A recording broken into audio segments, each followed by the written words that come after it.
salons tout joyeux, au pays de la vie, au pays des bonheurs, royaume d'amour.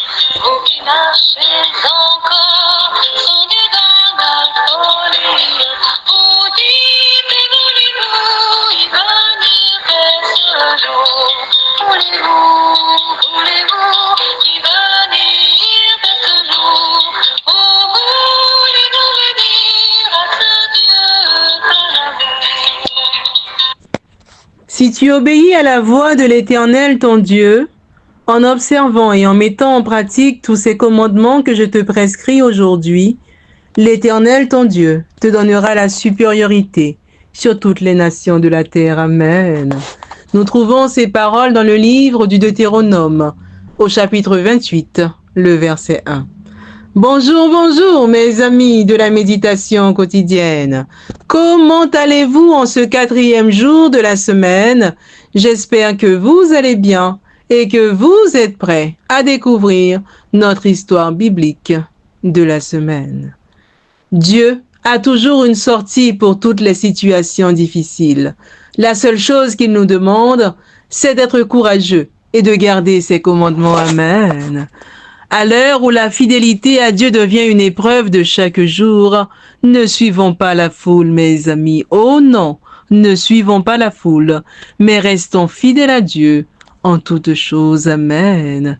Prions le Seigneur.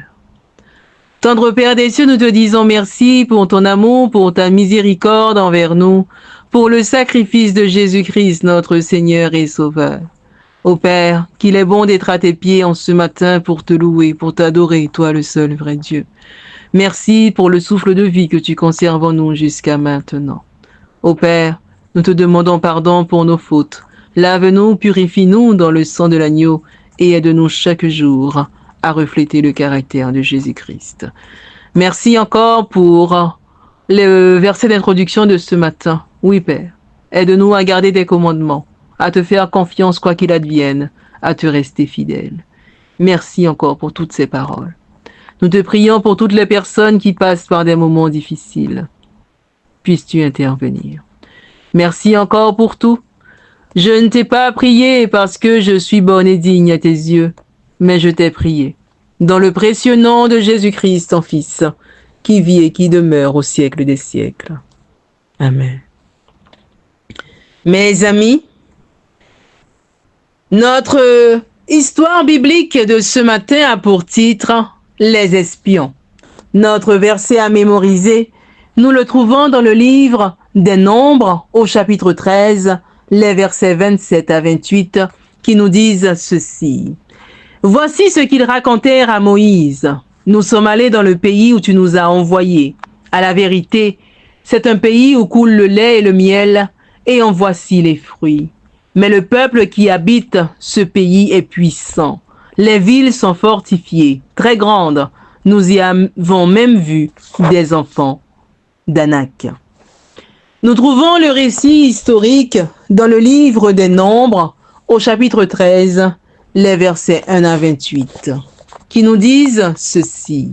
« L'Éternel parla à Moïse et dit, « Envoie des hommes pour explorer le pays de Canaan que je donne aux enfants d'Israël.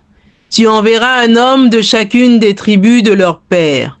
Tous seront des principaux d'entre eux. » Moïse les envoya du désert de Paran d'après l'ordre de l'Éternel. Tous ces hommes étaient chefs des enfants d'Israël. Voici leurs noms. Pour la tribu de Ruben, Shamua, fils de Zakur. Pour la tribu de Siméon, Shaphat, fils de Hori. Pour la tribu de Juda, Caleb, fils de Jéphuné. Pour la tribu d'Isaacar, Jigual, fils de Joseph. Pour la tribu d'Éphraïm, Osée, fils de Nun.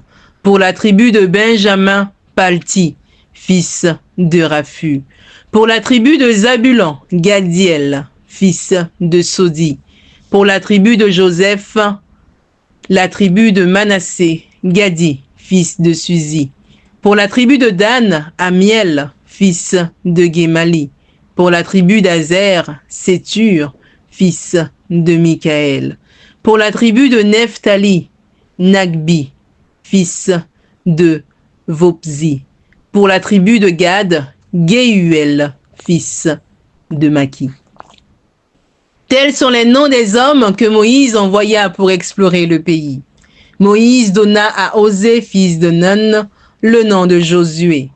Moïse les envoya pour explorer le pays de Canaan. Il leur dit, « Montez ici par le midi, et vous monterez sur la montagne. Vous verrez le pays, ce qu'il est, et le peuple qui l'habite, s'il est fort ou faible, s'il est en petit ou en grand nombre, ce qu'est le pays où il habite, s'il est bon ou mauvais, ce que sont les villes où il habite, si elles sont ouvertes ou fortifiées, ce qu'est le terrain, s'il est gras ou maigre, s'il y a des arbres ou s'il n'y en a point. Ayez bon courage et prenez des fruits du pays. » C'était le temps des premiers raisins. Ils montèrent et ils explorèrent le pays, depuis le désert de Tsin jusqu'à Rehob, sur le chemin de Hamath. Ils montèrent par le midi et ils allèrent jusqu'à Hébron, où étaient Aïman, Sheshai et Talmaï, enfants d'Anak. Hébron avait été bâti 7 ans avant Tsoan, en Égypte. Ils arrivèrent jusqu'à la vallée d'École, où ils coupèrent une branche de vigne avec une grappe de raisin. Ils portèrent à 2 au moyen d'une perche. Ils prirent aussi des grenades et des figues. On donna à ce lieu le nom de vallée d'École, à cause de la grappe que les enfants d'Israël y coupèrent. Ils furent de retour de l'exploration du pays au bout de 40 jours. À leur arrivée, ils se rendirent auprès de Moïse et d'Aaron et de toute l'assemblée des enfants d'Israël à Kadès, dans le désert de Paran. Ils leur firent un rapport ainsi qu'à toute l'assemblée, et ils leur montrèrent les fruits du pays. Voici ce qu'ils racontèrent à Moïse. « Nous sommes allés dans le pays où tu nous as envoyés. À la vérité, c'est un pays où coule le lait et le miel, et en voici les fruits. Mais le peuple qui habite ce pays est puissant. Les villes sont fortifiées, très grandes. Nous y avons vu des enfants d'Anak. » La morale de l'histoire est la suivante, mes amis. La grappe de raisin est énorme. L'expectative du peuple d'Israël est également. Après 40 jours, les espions retournent au camp et de loin, on peut apercevoir les énormes raisins. Ce que le peuple ne peut pas voir à distance et qu'ils commencent à percevoir dès qu'ils approchent, c'est la peur et le manque de foi. La joie du peuple retombe quand il voit les espions de plus près. Quand il les entend, il commence à pleurer. Il arrivera peut-être dans notre vie que les gens attendent beaucoup de ce que nous allons dire. Nous ne pouvons pas juger trop sévèrement les Israélites. Le peuple de Canaan était puissant. Les villes étaient fortifiées et habitées par des géants. Le rapport des espions est totalement exact. Ils n'ont pas menti. Le problème n'est pas dans les faits, mais dans le regard qu'ils y portent. Ils ne voient que des murailles et des géants et sont incapables de voir au-delà, hélas. Comme Géasi, le serviteur d'Élysée, ils sont tellement terrorisés qu'ils ne parviennent pas à lever les yeux et voir l'invisible, hélas.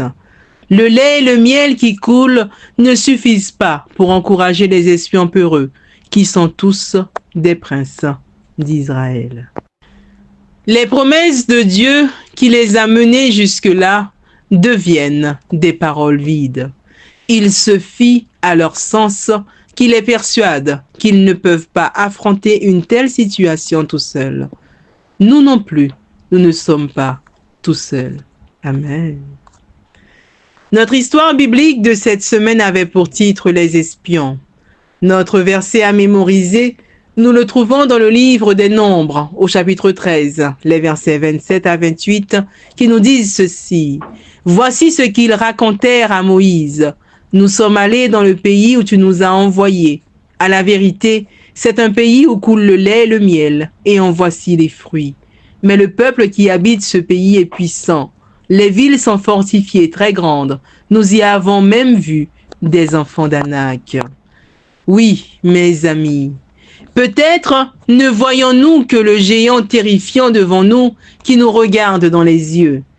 Il est normal d'avoir peur, mais ce n'est pas la fin, car au-delà, si nous regardons bien, il y a Jésus-Christ, Amen, prêt à accomplir sa promesse. Souvenons-nous, aussi compliqué que puisse nous paraître une situation, ayons recours à Dieu, Amen. Levons nos yeux et regardons au-delà de ce qui est devant nous. Amen. Oui, mes amis, levons nos yeux et regardons au-delà de ce qui est devant nous. C'est sur ces paroles que je vous souhaite une excellente journée dans le Seigneur. Que Dieu vous bénisse.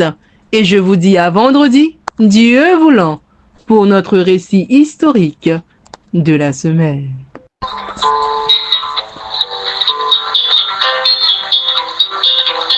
Nous allons tous joyeux au pays de la vie, au pays du bonheur, au royaume d'amour.